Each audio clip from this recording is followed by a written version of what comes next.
चलिए चलिए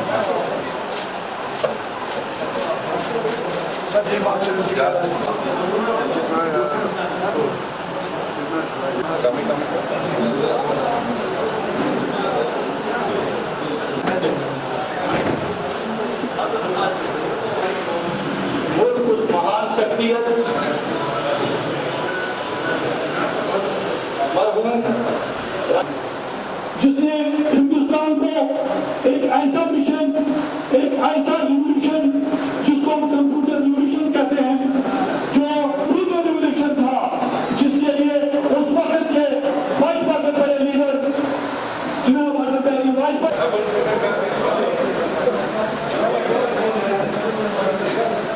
आज उसका रिजल्ट जो हमारी यंग नेशन जो हमें आज फख्र है, जिसकी वजह से हम यंग नेशन के नाम से जाने जाते हैं। और दूसरा सबसे बड़ा इनकलाब जो आज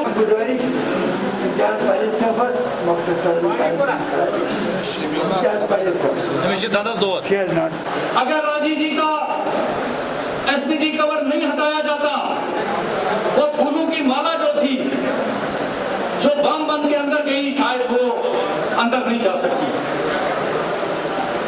तो कांग्रेस के खिलाफ मुल्क की सतह पे जब जब भी कोई सरकार बनी, उन्होंने कांग्रेस को कमजोर करने की साजिशें की।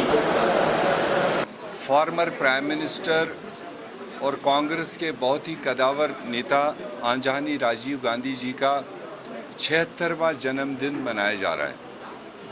राजीव गांधी जी ने अपनी जानों की कुर्बानी दी देश की एकता के लिए, वरना उनको कोई ज़ाती दुश्मनी किसी के साथ नहीं थी, जिसकी जिक्र आपने अभी यहाँ पर सुनी है कि वो भी एक वक्त एक साजिश के शिकार हुए, जिस साजिश के तहत एक फॉर्मर प्राइम मिनिस्टर को सिक्योरिटी डिग्रेड की गई, और जो एक विजिबल एक मात्र रीज़न रहा कि जिसने हमारे बीच में से एक खूनहार लीडर को छीन लिया उग्रवादियों के हाथों से।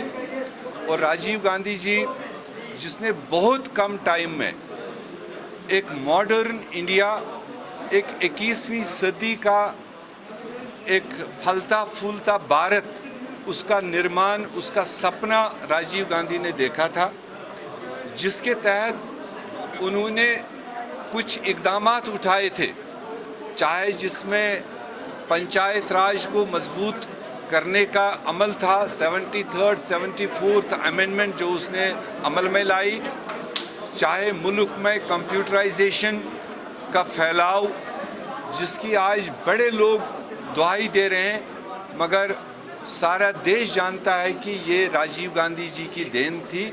आप एक सेक्शन की बात कर रहे हैं, मैंने एक बड़ा खाका आपको बता दिया कि जो भी पॉलिसीज़ जम्मू कश्मीर पर लागू की जा रही है पिछले 5 साल से, जब पीडीपी और बीजेपी की सरकार यहाँ वजूद में आई थी, हमने तब भी अलर्ट कॉल्स दी थी तब की पीडीपी को कि आपको गलत रास्ते पर लिया जा रहा है, ये anti people, anti Jammu Kashmir policies आपसे इम्प्लीमेंट कराई जा रही है। जिस दिन से वो सरकार टूटी तब से आज तक 2 साल बराबर हो गए, और जो डायरेक्ट रूल दिल्ली से चलाया जा रहा है वो by all means Jammu Kashmir के नौजवानों को, बच्चों को, बुजुर्गों को, ट्रेडर्स को और किसी तरह की एक्टिविटी करने वालों को एक साजिश के तहत कमज़ोर बनाने की कोशिश की जा रही है। वाहिद पार्टी है जो 5 अगस्त से लेकर आज तक पार्लियामेंट से लेकर, वर्किंग कमेटी से लेकर और जम्मू से लेकर इवन कश्मीर में थोड़ी दिक्कतें थी, जहां लॉ एंड ऑर्डर की सिचुएशन में थोड़ी फ़र्क लाई इन्होंने, वहां पर इन्होंने एडवाइजरी को इतना स्ट्रांगली, खासकर श्रीनगर में, दूर दराज गाँवों में तो चोरी छिपे जाया जाता है, मगर श्रीनगर में this is for the first time कि we have got the permission to pay homage to the former prime minister of India. Otherwise we were not allowed to come out with 10 people. तो उस चीज़ को भी अगर हम लोग violet कर लेते तो यही मीडिया कह देती कि देखो जी कांग्रेस पार्टी सियासत ज़्यादा कर रही है और बीमारी का ख्याल नहीं रखती। सिक्योरिटी वाइज मूवमेंट नहीं, तमाम कांग्रेसियों की सिक्योरिटी वापस ले ली। तो कहीं कहीं पर जान है तो जहान है, ये भी पॉलिसी अडॉप्ट होती है। ये तो नहीं है कि पिछले 2 साल से, तो आपको खासकर पिछले 1 साल से सारी एडमिनिस्ट्रेशन भारतीय जनता पार्टी और उनके वर्कर्स को रेड कॉर्पेट फैसिलिटेशन दे रही है। सिक्योरिटी है तो उनके लिए, मूवमेंट है तो उनके लिए, मतलब कहीं जलसा है तो उनके लिए। कांग्रेस पार्टी को तो इवन मतलब अपने घरों में से आवाज़ निकालने की इजाज़त नहीं दी गई। इलेक्शन में पार्टिसिपेट करेंगे जब भी इलेक्शन होगा?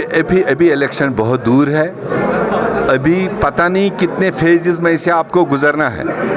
मैंने जो बाकी एरियाज आपको दे दिए, इकोनॉमिक ब्लॉकेड यहाँ पर किया जा रहा है, रोज़गार बंद किया जा रहा है, डेवलपमेंट बंद की जा रही है, लोगों की मूवमेंट बंद की जा रही है, बीमारों को अस्पताल नहीं पहुँचाने दिया जा रहा है। जब इलेक्शन नज़दीक आएगा, किन हालात में इलेक्शन आएगा, किस सिचुएशन में आएगा, कांग्रेस पार्टी बखूबी उस वक्त आपस में रिव्यू करेगा और वो फैसला लेगा। सब लास्ट में कांग्रेस की आखिरी नजर किस पे? अभी जाके कांग्रेस का स्टैंड किस पे? कांग्रेस अभी जाके restoration of state and to create a better atmosphere, a political atmosphere by taking everybody on board. This is the Congress policy all along. Congress ने कभी भी नेग्लिजेंस नहीं की। कांग्रेस ने सेंसिटिव तरीके से इस